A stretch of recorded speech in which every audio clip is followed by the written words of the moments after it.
Bem, se você chegou nesse vídeo aqui, provavelmente você quer investir em small caps ou quer aprender um pouco mais sobre essas empresas menores da nossa bolsa. Então fica até o final que eu vou te falar as 3 melhores small caps da bolsa, em minha opinião. Fala pessoal, tudo bem? Eu me chamo Matheus Guzmão, invisto na bolsa desde os 11 anos e no vídeo de hoje, como eu já falei anteriormente, eu vim falar as 3 empresas, ali classificadas como small caps que eu mais gosto aqui na bolsa brasileira. Para quem não sabe o que é uma small cap, é uma empresa que tem um tamanho menor, como diz no nome, né? Small cap vem de small capitalization, posso falar assim, né? Ou seja, baixa capitalização. Então são empresas ali que geralmente são consideradas menores que 10, 7 ou então até 5 bilhões. Não existe assim uma classificação exata. Para esse vídeo eu vou considerar empresas com valor de mercado menor do que 7 bilhões de reais. Claro que vai ter uma empresa que vai passar só um pouquinho disso, mas assim, em faixa eu vou levar aqui menos de 7 bilhões de reais. Porque qual é o motivo, né, de investir em small caps? É principalmente você conseguir maximizar os seus retornos investindo em boas empresas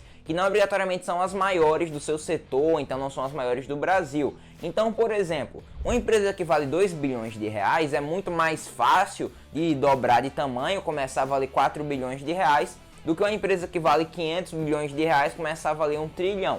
Então essa é a lógica de você investir em small caps, é pôr uma parte do seu patrimônio em empresas que podem crescer mais. Mas as empresas também podem apresentar um risco maior delas deixarem de existir, porque, por exemplo, o impacto que uma empresa que vale 1 bilhão de reais vai deixar se ela deixar de existir é bem menor do que, sei lá, se a Petrobras falir. Então essas empresas acabam tendo ali uma relação risco-retorno um pouco grande. Você tem, em algumas empresas você pode ter risco baixo e obter retornos grandes, mas tem opções bem interessantes aqui na nossa bolsa brasileira. E vale ressaltar que essas empresas que eu vou falar aqui não são recomendação de investimento, é só minha opinião. Não existe a verdade absoluta, não significa que essas empresas que eu estou falando aqui vão ser as que mais vão valorizar, ou então que de fato são as melhores empresas. Pelo contrário, tem gente que classifica outras small caps que eu não falei aqui, que eu não gosto, como as melhores, e não tem problema com isso, é só minha opinião. Não leve como verdade absoluta e analise as empresas que eu tô falando aqui nesse vídeo, que são legais para pelo menos você estudar. Antes de ir para a terceira posição, peço que você já se inscreva no canal e deixe seu like aqui, que isso me ajuda muito a continuar trazendo esse conteúdo aqui para vocês semanalmente, que agora eu estou postando 2 vídeos por semana, terça e quinta às 18 horas. Então se inscreve aqui no canal e ativa o sininho para você não perder nenhum vídeo. E além disso, se esse vídeo te ajudar, manda para um amigo seu que com certeza ele vai gostar também desse conteúdo sobre small caps. Dito isso, bora para a terceira posição. Bem, aqui na terceira posição eu trago a Santos Brasil. O código de negociação dela na bolsa é STBP3. Bem, para quem não conhece, já pode ter até assimilado um pouco com o nome. A Santos Brasil ela é uma empresa de logística e que ela tem boa parte aí, ela é a maior empresa que atua no Porto de Santos. Então, ela tem ali mais da metade da atuação do Porto de Santos. Então, é uma empresa que já é muito forte só pelo fato do Porto de Santos, sem considerar outros portos que ela tem ao redor do Brasil. Ela atua com logística e principalmente aí no armazenamento de containers, mas ela também tem aí toda a cadeia de logística. Então, por exemplo, desde a mercadoria que chega numa embarcação dentro de um container até levar, por exemplo, em caminhões, a Santos Brasil tem esse processo. Mas atualmente o que mais gera dinheiro para a empresa, a maior parte da receita vem de atividades portuárias. Então, um principal exemplo aqui, que é um segmento que vem crescendo muito na empresa, é o armazenamento de containers, que aí vem crescendo bastante, até pelo aumento, né, das exportações aqui do Brasil. Como a moeda desvalorizou, passa-se a exportar mais produtos. Então, sendo assim, necessita de uma logística por trás, principalmente porque geralmente produtos que vão para exportação, ou então vêm da importação, o transporte é feito, né, por meios marítimos e não por meios aéreos, que o transporte aéreo é bem mais caro do que se levar matéria em um navio, por exemplo. Então esse já é um ponto bem interessante que pode trazer o crescimento para Santos Brasil. É o aumento do volume de containers, que é uma tendência que tende a acontecer com o aumento das exportações ou da importação também. Não existe ali um cenário que, por exemplo, o dólar mais alto, a empresa se tem um prejuízo maior, por exemplo, então se o dólar cai, é melhor para a empresa. Não tem isso, ela vai ser ali resiliente, tanto nos dois extremos, com o aumento de importações ou com o aumento das exportações. A empresa acaba se beneficiando com isso. Além disso, outro ponto interessante também são aquisições que a empresa vem fazendo. Agora, no leilão do dia 9 de abril, que o governo leiloou algumas estatais, e não de fato empresas, mas por exemplo aeroportos, portos, a Santos Brasil arrematou 3 portos lá no Maranhão, é o que vai trazer uma nova área de atuação aí para a empresa. Então eles vão começar a atuar agora no Nordeste por meio desses portos no Maranhão. Eles atualmente têm atuação no Norte e no Sudeste, não tem no Nordeste. Então quando se fala um negócio de logística, a empresa está em mais uma região, é um ponto bem positivo. O que fez aí, nos últimos meses, a ação está subindo bastante aí nas últimas semanas, com o leilão, também com a renovação do contrato com a empresa de fora, Maersk, que é uma das grandes clientes da empresa, vem animando aí o mercado em relação a ela. De pontos negativos, quais são os principais? A empresa atualmente dá prejuízo e tem margens baixas. Esses são problemas que são ali de fato ruins, né? Porque a empresa aí não consegue ter um lucro constante. Em 2019 deu um lucro pequeno, no passado deu um prejuízo de 13 milhões de reais.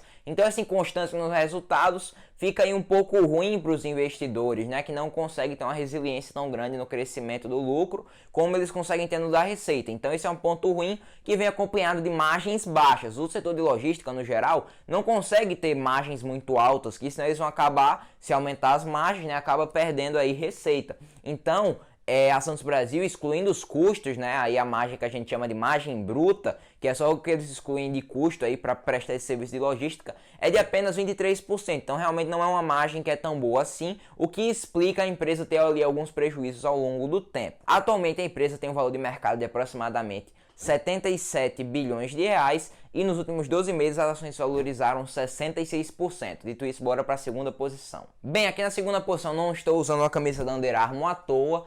A segunda posição aqui é a Vulcabras, código de negociação VULC3, VULC3. Bem, a Vulcabras é uma empresa, como você já deve estar imaginando, de marcas esportivas. Atualmente aqui no Brasil eles são donos da marca Olímpicos, que de fato é uma marca da empresa Vulcabras, se não é uma marca licenciada. E de marcas licenciadas eles têm a Under Armour aqui no Brasil, junto também com a Mizuno, que foi acrescentada na empresa esse ano. Mas antes, o que é o licenciamento? O licenciamento é quando a marca, né, de fato tem outra empresa. Então, por exemplo, a Under Armour, é uma empresa dos Estados Unidos, mas para os produtos serem comercializados aqui e fabricados aqui no Brasil, eles fizeram um licenciamento para a Vulcabras. Então a Vulcabras paga uma taxa, né, pode falar assim, de licenciamento para a Under Armour, e aí eles podem produzir e comercializar os produtos aqui no Brasil. E eles fizeram a mesma coisa com a Mizuno. E esses são pontos interessantes que eu gosto da empresa, né? Primeiro, porque eles são a empresa que mais vendem calçados esportivos no Brasil. Não é Nike, também não é Adidas, é Vulcabras pela marca Olímpicos. Por terem calçados, né, mais acessíveis, acaba tendo vantagem ali em relação aos outros competidores que acabam tendo que importar esses produtos. Então a Vulcabras tem uma vantagem competitiva nisso, que já é produzir de fato os calçados esportivos aqui no Brasil sem ter que importar. Outro ponto positivo é a Mizuno. Por que a Mizuno? Antes a Vulcabras não era só focada no esporte. Esse ano que eles de fato começaram a se focar no esporte, como nos resultados do quarto trimestre de 2020, a empresa já ressaltou. 2021, a partir de 2021, Vulcabras é foco no esporte, que antes a Vulcabras chamava Vulcabras Azaleia, pelo fato de eles também terem a marca no seu portfólio de marcas, a Azaleia, que era uma marca de calçados femininos. Então a empresa não tinha foco só no esporte, era meio que pulverizada dentro de calçados, então não trazia uma produtividade tão boa para a empresa como traz eles focarem só em marcas de esporte, que a produção é bem parecida, o que pode diminuir os custos da empresa e aumentar a margem consequentemente. Então esse é um ponto positivo, até porque eles também não só fecharam a Azaleia. Teve ali uma troca mais ou menos de marcas no ano passado, onde a Vulcabras licenciou a Azaleia para a Grendene e dentro disso também a Alpargatas licenciou a Mizuno no Brasil para a Vulcabras. Então foi um ponto bem positivo que eu considero aqui, que eu gosto de investir na empresa por conta disso, que eu invisto na Vulcabras. E além disso também, outro ponto muito importante é o crescimento do e-commerce. Ano passado, pelo fato de ter ocorrido aí o estouro da pandemia, as pessoas deixaram de ir para shoppings, assim compraram menos calçados nos meios físicos, né? E o e-commerce da empresa disparou. As vendas no e-commerce da Vulcabras, que antes eram um pouco expressivas, atualmente tiveram um crescimento no ano 2020 de 141% nas vendas online, o que é de fato um número muito bom, um crescimento muito bom da empresa, que eles até criaram um programa de afiliados para profissionais de educação física conseguirem comercializar os produtos da Vulcabras com uma taxa de comissão. Então isso foi um ponto bem importante da empresa, que até eles adquiriram um centro de distribuição lá em Minas Gerais para agilizar aí a logística do e-commerce. Então esses são os pontos que eu gosto da Vulcabras. De ponto negativo, eu destaco aqui o crescimento da dívida ano passado, pelo fato de no segundo trimestre a empresa teve que fechar sua fábrica por conta do estouro da pandemia e sem produzir a empresa tem que ter um dinheiro para se manter. Assim eles tiveram que pegar mais dívidas, o que fez o tamanho da dívida superar o dinheiro que eles têm disponível ali na conta do banco, dinheiro em caixa.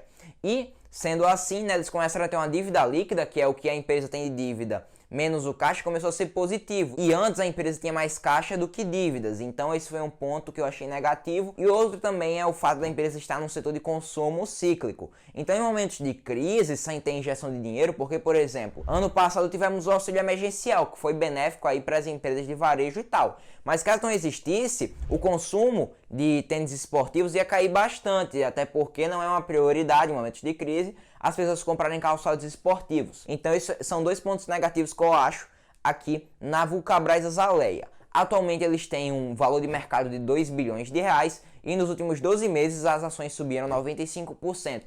Até pela recuperação aí que teve, né, que agora a gente tá pegando ali só o período de alta da bolsa, sem considerar aí os circuit breakers que tivemos, a grande queda aí de março do ano passado. Mas dito isso, bora para a primeira posição. Bem, se você chegou na primeira posição, deixa aqui o seu like que provavelmente você está gostando desse vídeo. Isso significa que vocês querem mais conteúdo como esse também. E se inscreve aqui no canal para não perder mais vídeos como esse. Bem, e aqui na primeira posição de fato temos a ação da Odontoprev, ODPV3. A Odontoprev, para quem não conhece, é uma empresa, como já diz no nome, né, de odonto, vende planos odontológicos, ou seja, ela é a maior empresa de planos odontológicos da América Latina, não só do Brasil. Então eles são bem grandes nesse mercado e possuem algumas vantagens competitivas aí que eu gosto, que me fazem gostar bastante da empresa e que me fazem ter ali dentro da minha carteira uma participação até relevante na Odontoprev, que tem mais ou menos 10% da minha carteira. É uma empresa que particularmente eu gosto. Bem, aqui como pontos positivos, primeiro eu destaco, está em um setor bom, que é o setor de saúde. Bem, eles não são de fato ali planos de saúde em si, ou seja, eles não, quando a pessoa fica doente, não vai usar serviços da Odontoprev. Mas os planos odontológicos, né, a empresa vem crescendo bastante aí o número de clientes, e o que é benéfico. Por quê? Você concorda comigo que você não vai todo mês no dentista, dificilmente você vai fazer isso. Mas, pelo fato da Odontoprev ter planos muito baratos, o preço médio, para você ter uma ideia, dos planos odontológicos da Odontoprev é de R$21, então é muito acessível. Uma pessoa que ganha um salário mínimo, para ela pagar um plano da Odontoprev, é 2% só da renda mensal dela. Então é um plano que é acessível e o que vai fazer a empresa também surfar um bom crescimento junto com o setor de saúde, porque o que vai acontecer no setor de saúde nos próximos anos? O Brasil vem ganhando uma pirâmide etária de país desenvolvido. Como assim? No Brasil, cada vez mais o número de idosos vem crescendo, ou seja, a expectativa de vida cresce. Sendo assim, quanto mais velhos as pessoas ficam, mais necessitam de serviços de saúde. E sendo assim também, o serviço de planos odontológicos cresce. Pelo fato de não haver uma necessidade tão grande e de ter um preço médio baixo, as pessoas continuam pagando o serviço da Odontoprev, mas não o usam ativamente, o que faz o modelo de negócio de planos odontológicos ser altamente lucrativo. Para vocês terem uma ideia, a margem bruta da Odontoprev, ali o que eles ganham, excluindo os custos, né, a margem ali só tirando os custos é de 59,6%, o que de fato é uma margem assim altíssima, que é raro de ver em alguns negócios. E de margem líquida ali, o que sobra de lucro final, a margem líquida é de 20%, ou seja, são margens altíssimas, o que faz, né, a Odontoprev ter vantagens competitivas em relação às suas competidoras aí no cenário nacional. E outro ponto que eu acho muito possível da empresa é o fato deles não terem nenhum real em dívida. Sim, eles têm zero de dívida.